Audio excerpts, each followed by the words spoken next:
It looks like, as usual, I have to do a video like this because the thing just doesn't really work properly when it comes to quick cam. What I was trying to say is that the darkness probably comes from Forest of the Dead. It said the darkness. That was the episode, the last episode. What was it called now? Planet of the Dead or something. Well, basically, the darkness was in the vast. What is it called? The Vastenarda or something like that. I think that's what's coming, and I think Riversong is coming as well. It was never explained who was Riversong, when did she meet the Doctor, and how did she know him? Is she going to be a future companion? That's another thing.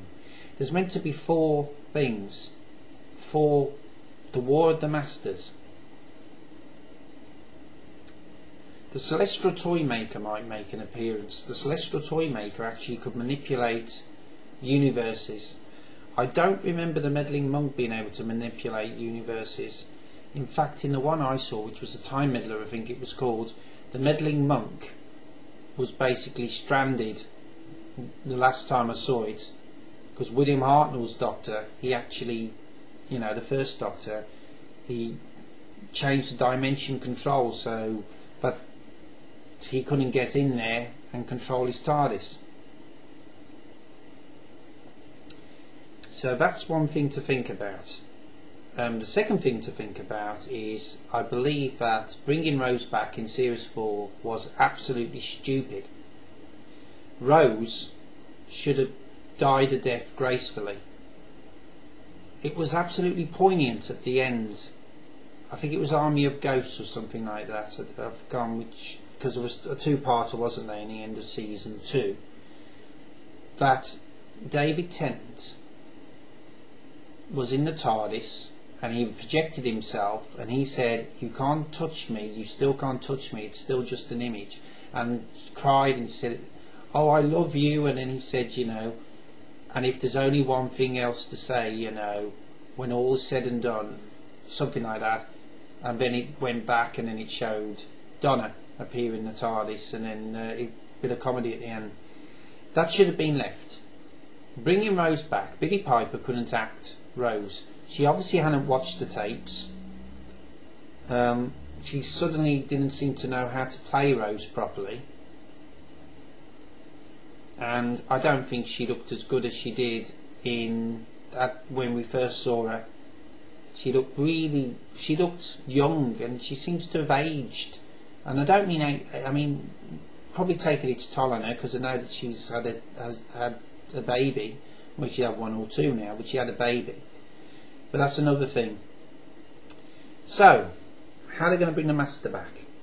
Well, Russell T Davies said that it was the Hand of the Rani. That was in season 3.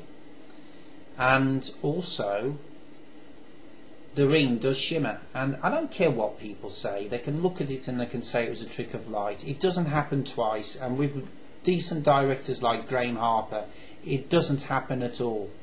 These days, they can use computers to basically cut a lot of stuff out. So there was a reason why it shimmered. And the cut version of it, the stuff that ended up on a cutting room floor, Donna actually looked and saw the TARDIS heard the TARDIS, so her mind was still set on it.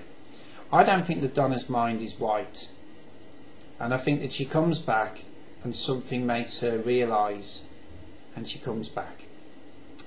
So that's how the Master comes back. How does the Rani come back? The Hand of the Rani. How does the Celestial Toymaker? Well, he could be the one that's doing something on your back. Turn left. That was that was how he manipulated things, the Celestial Toymaker. So these are things to think about anyway. I think it's going to be brilliant. I think we're going to see John Sims back as the Master. Kate O'Mara has said that she would definitely play the Rani, even for a cameo, before she changed over into another actress playing the Rani. And Patrick Stewart could well play Meddling Monk. Could even bring the Black Guardian and the White Guardians back. We never saw basically them come back. They haven't come back for a bit, and they were pretty strong characters in Peter Davison's era. and also Tom Baker before then. Okay, take care, bye for now.